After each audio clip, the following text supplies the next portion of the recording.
All right, important question. Have you checked your credit report lately? Complaints about errors have been skyrocketing since the pandemic began, and that can cost you in a lot of different ways. News 12's Walt Kane on what you need to know to protect yourself in this week's Consumer Alert.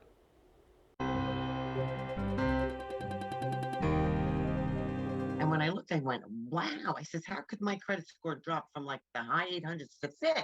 Roseanne Palmieri wanted to borrow money for some home improvements, but was shocked to learn her credit score had dropped by 200 points. Couldn't understand it. I says, how am I going to apply for a loan and get the good interest rates now? I might not even get the loan. She says she disputed a fraudulent charge on her credit card. Somehow it had gotten reported as a bad debt. But to drop it by almost 200 points?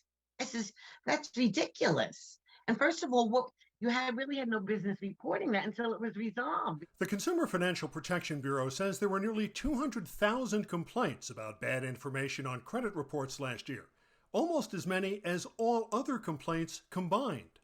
Palmieri's credit card company fixed her mistake, but it's not always that easy.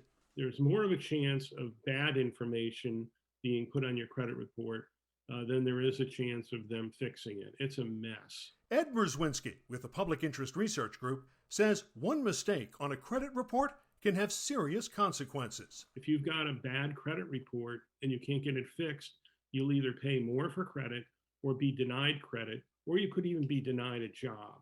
Perg hopes that under the Biden administration, the CFPB will crack down on credit reporting agencies posting bad information. But in the end, it's up to all of us to make sure that what's in our credit reports is accurate. Here's how you can do that. Check your credit report often. You can get one free report a year from each of the major reporting agencies at annualcreditreport.com. If you see an error, contact each agency, point out the mistake, and provide evidence.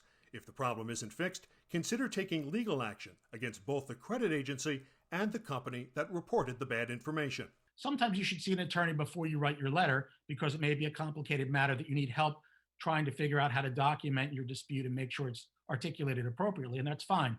But legal action can't be taken until the credit reporting agency and the furnisher has an opportunity to correct the information. And that's your Consumer Alert. I'm Walt Kane.